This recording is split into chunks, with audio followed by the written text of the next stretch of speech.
So hi everyone, welcome back to an another video. और आज के इस वीडियो में हम बात करने वाले हैं आपके बीएड सीओ क्यूपी 03 आपका इस बार जो पेपर है that is on 26 March. And आज के इस वीडियो में हम टीचिंग एप्टीट्यूड के टोटल 25 इंपॉर्टेंट एमसीक्यूज करने वाले हैं। और बिकॉज आज आपकी हो गई अराउंड 21 तो 22 आई थिंक सो जैसे आपका आज है टीचिंग एप्टीट्यूड की वीडियो मैं आपको आज प्रोवाइड कर रही हूँ। देन कल आपके पास एक जीके रिलेटेड वीडियो आएगी, उसके बाद आपके पास एक वीडियो आने वाली है सोशल साइंसेस के ऊपर, और उसके बाद आपके पास एक वीडियो आएगी art, music, yoga, theatre and sports के ऊपर। सो ये अभी 4 के वीडियोज जो शेड्यूल्ड है।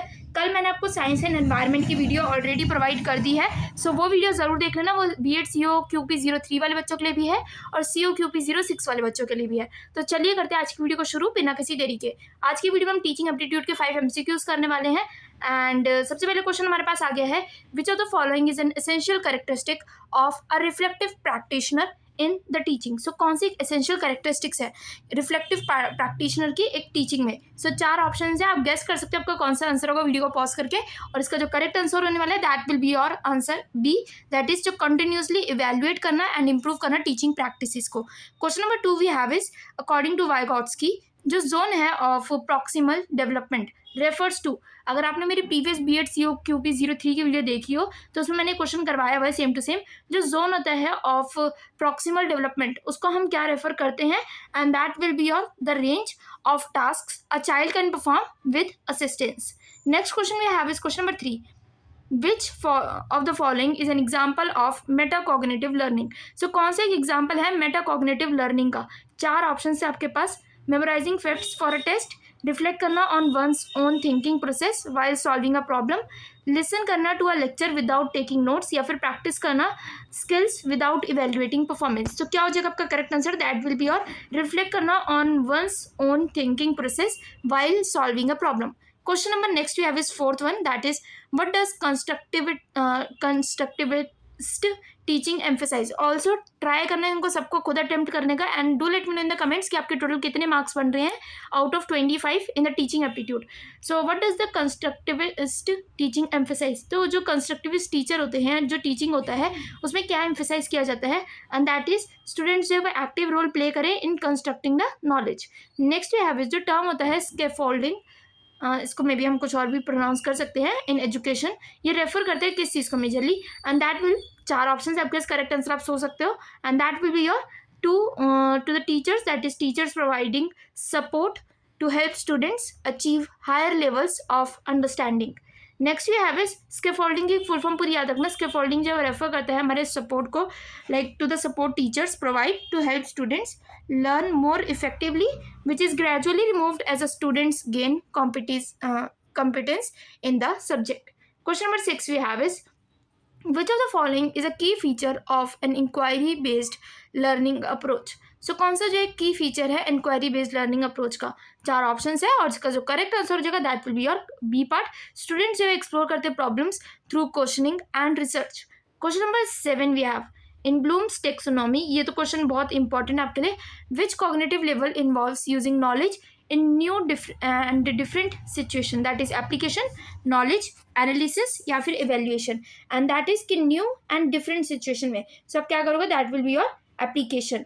Next question we have is question number 8, which of the following teaching strategies best supports differentiated instruction. So 4 option है इसके पास।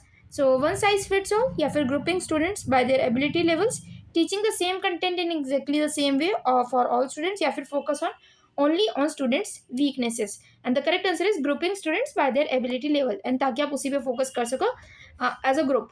Next we have is, in the context of education which of the following statement best describes constructivism. So constructivism का आपको general एक मतलब बताना है कि learning जो है कि एक पैसिव प्रोसेस है जहाँ पे स्टूडेंट्स जो है वो रिसीव करते हैं knowledge from the teacher.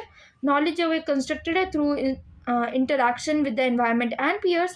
Then we have students जो है are encouraged to memorise and recall information, या फिर teacher should teach only through lecture based method. और जो करेक्ट आंसर है that is knowledge is constructed through interaction with the environment and peers. Question number 10 we have is, which of the following is not a characteristic of a good assessment tool।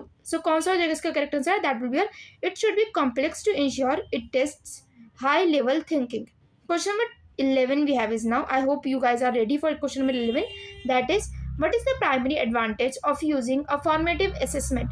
Formative assessment का जो primary advantage क्या होता है, and that will be your कि क्या वो help करेगा sign करने में फाइनल ग्रेड्स, क्या वो अलाउ करेगा टीचर्स को कि वो आइडेंटिफाई कर सके एरियाज जहाँ पे स्टूडेंट्स जो है वो जनरली स्ट्रगल कर रहे हैं, क्या वो सर्व करेगा as the final evaluation of students learning, या फिर वो टाइम कंज्यूमिंग होगा बट नेसेसरी होगा. सो जो करेक्ट आंसर होगा दैट विल बी अलाउ करेगा टीचर्स को कि स्टूडेंट्स की वो ये फाइंड कर सके कि बच्चा जो है कहाँ पे स्ट्रगल कर रहा है in education or in terms of anything, maybe activities or something.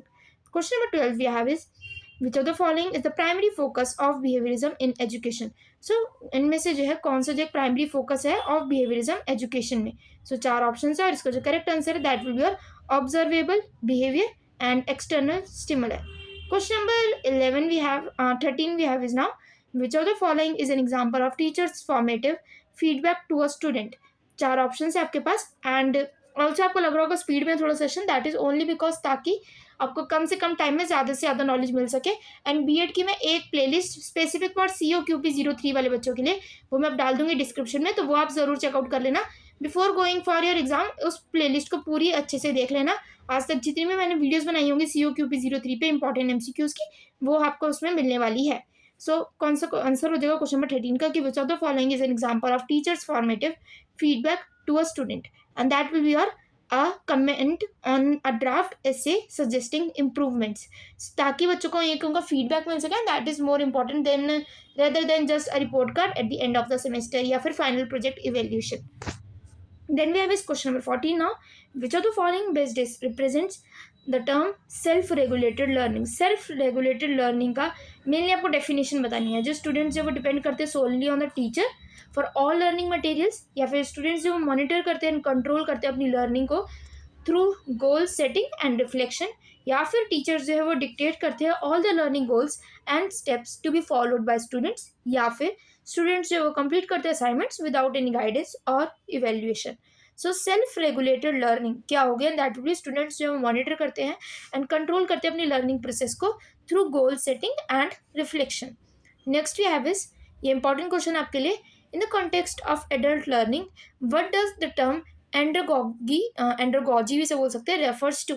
So that is child focused learning, the art of and the science of teaching adults, learning through social interaction, या फिर the process of learning through technology. And the correct answer here will be okay, answer number B, that is जो art and science है of teaching adults. So andragogy जो है आपका वो refer करता है to the theory and practice of adult learning which is different from pedagogy, the art of and science of teaching children. Adults typically learn best when they can relate new knowledge to their personal experiences. Then we have is question number 16 now. So I hope last 10 questions bache for the session. Question number 16 we have is, which theory of learning emphasizes the importance of social interaction and cultural context in learning? And that is very easy, that is social learning theory. कौन सी theory हो जाएगी? social learning theory, जो कि generally emphasize करती है importance of social interaction and cultural context in learning. Question number 17 we have is now. Yeah. So question number 17 है हमारे पास, what is the primary objective of a cooperative learning? cooperative learning का primary objective क्या होगा? And that is mainly कि to encourage students to work together and learn from each other. Question number 18 we have is, what is the main purpose of concept mapping in education? concept mapping का जो है education में main purpose क्या होता है? चार option है आपके पास और जिसका करेक्ट आंसर है that is to visually organise and represent knowledge. Next question we have is question number 19.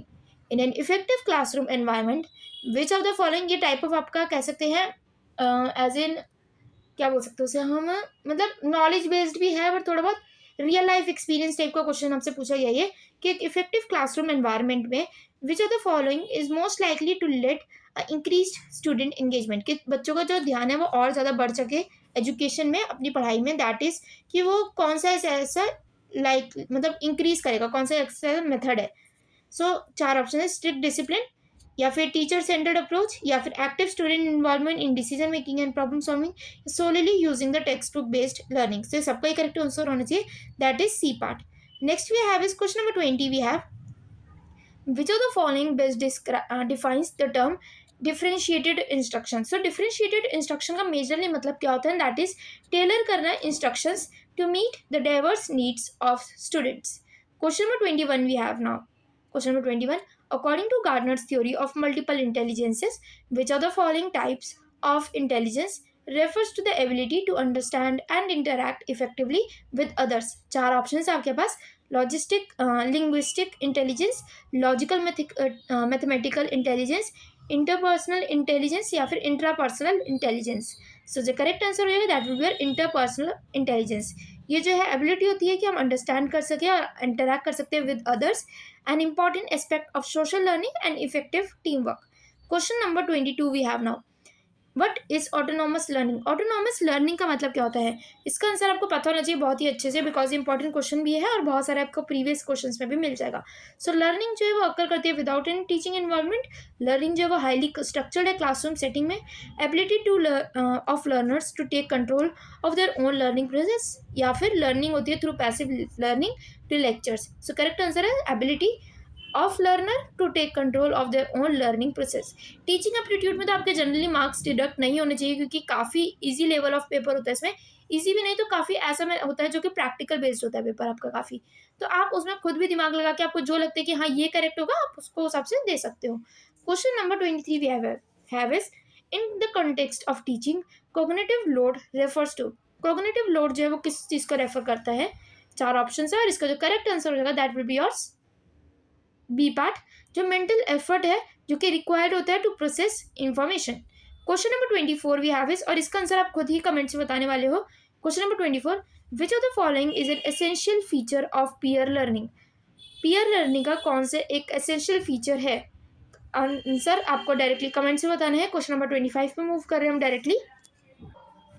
So here we have is question number 25, that is the last question, and इसका answer भी आपको खुद ही comments में देना है. That is, what is the primary goal of flipped classroom pedagogy? So pedagogy जो भी आप बोलो इसे, but what is the primary goal? Goal क्या होता है फ्लिप्ड क्लासरूम पेडागॉजी का? सो करेक्ट ऑप्शन आपका क्या होगा ये आपको कमेंट्स बताना है. चार ऑप्शन आपके पास. To reduce the time spent in class, to have students learn content outside of class and apply it during the class activities. बहुत इजीली आपका आंसर जो सॉल्यूशंस है, मतलब पढ़ के ऑप्शंस पढ़ के आपको समझ आ जाएगा कौन सा करेक्ट आंसर होना चाहिए. To focus only on individual work या फिर to rely entirely on textbooks for learning. So दोनों के करेक्ट आंसर आपको कमेंट्स बताने हैं.